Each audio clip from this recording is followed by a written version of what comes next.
করবেন সেটা আবার অন্য জায়গায় খরচা করবে, তারপর হিসেব দিতে পারবেন না। যাদের শুধু ইন্টারেস্ট হচ্ছে কি করে নিজে আমি প্রধানমন্ত্রী হব আর কি করে আমি কেন্দ্রের বিরোধিতা করব আর রাজ্যপালের বিরোধিতা করব। বাংলার সাথে ভারতের সম্পর্ক ঠিক করতে হবে মানে কি, বাংলা একটা অন্য দেশ। সম্পূর্ণ যে প্রসেসটা ফলো করা হচ্ছে সেটা অসাংবিধানিক। সংবিধানকে আমরা অপমান করব না, সংবিধান ভারতবর্ষের সংবিধান।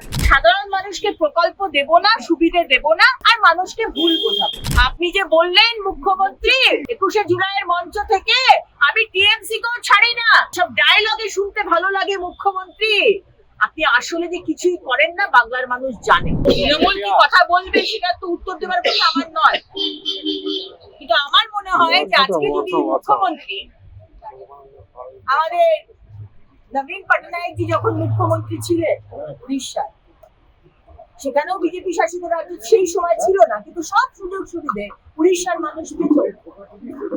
আজকে আমরা পশ্চিমবঙ্গে কোন রকম সুযোগ সুবিধে কেন্দ্র প্রকল্প থেকে আমাদের আজকে যে টাকাগুলো একটা 100 দিনের কাজের টাকা এটা আসছে চলে যাচ্ছে মমতা ব্যানার্জির হিঙ্গলগঞ্জের গাড়ির খরচা, মিড ডে মিলের টাকা চলে যাচ্ছে বীরভূমে বকটুইতে তাদেরকে কম্পেনসেশন দেওয়ার জন্য। কি ছেলে খেলা হচ্ছে নাকি?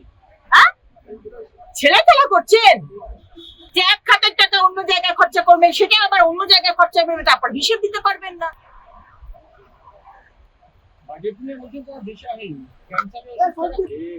দৃষ্টিটা ঠিক করুক, মনটাকে একটু বড় করুক, একসঙ্গে কাজ করে পশ্চিমবঙ্গের ডেভেলপমেন্টের কথা আমরা বলি।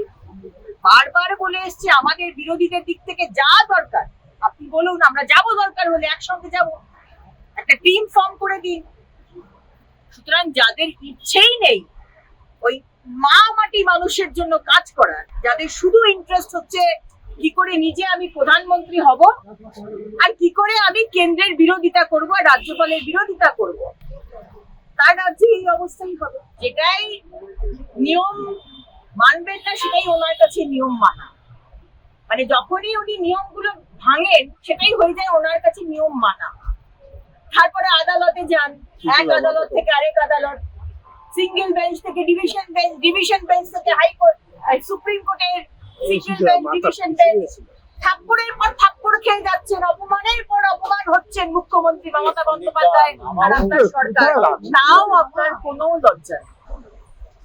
সুতরাং যে মুখ্যমন্ত্রী ধরে নিয়েছে যে আমি কেন্দ্রের কথা শুনবো না, কেন্দ্রের সাথে কোঅপারেট করব না, যুক্তরাষ্ট্রীয় কাঠামো মানবো না, ভারতবর্ষের সংবিধান মানবো না, এটা আমার সরকার, আমার সংবিধান, আমার ন্যাশনাল ফ্ল্যাগ, আমার ন্যাশনাল অ্যান্থাম, বাংলার সাথে ভারতের সম্পর্ক ঠিক করতে হবে মানে কি, বাংলা একটা অন্য দেশ তাই ভারতবর্ষের সাথে সম্পর্ক ঠিক করতে হবে? আপনি এতটাও ভুল বকেন না যে আপনি এই ধরনের কথাগুলো বলেন। আপনি বলেন কি করে আমি দরজা খুলে দেবো ঠক ঠক করলে? আপনি কে? হু আর ইউ? আপনার কোনো এখতিয়ারই নেই, আপনি এই কথাগুলো বলছেন। সুতরাং বলার জন্য উনি অনেক কথাই বলেন, তার আনসার দেওয়াটা আমাদের কাজ নয়। দেখুন, রাজ্যপাল অনুমোদন দেননি, এর আগেও আমরা দেখেছি সায়ন্তিকা এবং রিয়াত হোসেন তাদের দুজনের শপথ গ্রহণ নিয়ে বারবার রাজ্যপাল বলেছেন রাজভবনে এসে ওখানে শপথ গ্রহণ পাঠ করানো হচ্ছে, সেখানে বারবার করে রাজ্যপালকে অপমান করা হয়েছে। মুখ্যমন্ত্রী বলেছে আমার বাবা রাজভবনে যেতে আমার ভয় লাগছে। ন্যাকামি করছেন, হ্যাঁ, ন্যাকা সাচ্ছেন। আপনি যখন মুখ্যমন্ত্রী হওয়ার পর শপথ গ্রহণ করতে নিতে গেছিলেন, কোথায় গেছিলেন? রাজভবনে গেছিলেন। বা তারপরে রাজ্যপাল বললেন ঠিক আছে শপথ গ্রহণ পাঠ করানো হোক, আমি কোনো কাজে বাধা হয়ে দাঁড়াতে চাই না, শপথ গ্রহণ পাঠ করাবেন ডেপুটি স্পিকার। সামান্য ব্যাপার, সেটা শুনলেন না, স্পিকারকে দিয়ে পাঠ করালেন, মানে যেটা বলবো সেটা শুনবে না, ডান দিকে বললে বাঁ দিকে যাবে। আজকেও ঠিক একই ব্যাপার। সম্পূর্ণ যে প্রসেসটা ফলো করা হচ্ছে সেটা অসাংবিধানিক, এবং আমরা বিজেপি পার্টি থেকে অসাংবিধানিক কোনো বিষয় আমরা পার্টিসিপেট করবো না, কারণ সংবিধানকে আমরা অপমান করবো না, সংবিধান ভারতবর্ষের সংবিধান। মমতা ব্যানার্জির সংবিধান তো পশ্চিমবঙ্গে চলবে না, উনি যদি ওরা চান সেটা। তাই আমরা আজকে যায়নি।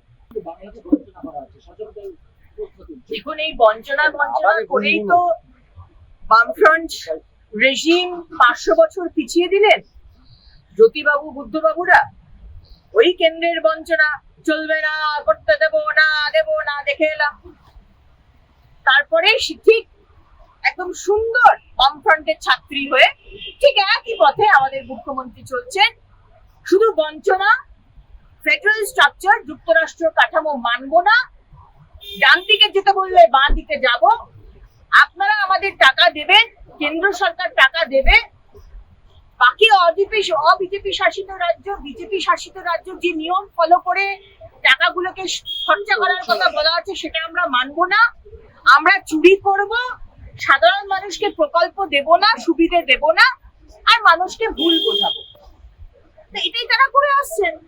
তাই জন্য আপনি যদি মনে করেন যে আপনি সম্পূর্ণ নন কোঅপারেশন করবেন কেন্দ্রের সাথে, আজকে এটাই হবে।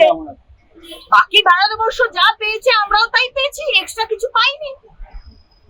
তো আপনি যদি প্রকল্পের টাকা নেবেন আর চুরি করার প্ল্যান করবেন, আপনারা কটা এফআইআর করেছেন যারা 100 দিনের কাজের টাকা, আবাসের টাকা চুরি করেছে? আপনি যে বললেন মুখ্যমন্ত্রী 21শে জুলাইয়ের মঞ্চ থেকে, আমি টিএমসি কেও ছাড়ি না, ওসব ডায়লগে শুনতে ভালো লাগে মুখ্যমন্ত্রী, আপনি আসলে যে কিছুই করেন না বাংলার মানুষ জানে। একটা লোককে এফআইআর করা হয়নি, একটা লোককে অ্যারেস্ট করা হয়নি, একটা টাকা আমরা ফেরত পাইনি, টাকাগুলো আমাদের ট্যাক্সের টাকা। ভালোই হয়েছে, পাবনি যখন ঠিকই আছে, চুরিটা তো করতে পারবেন না।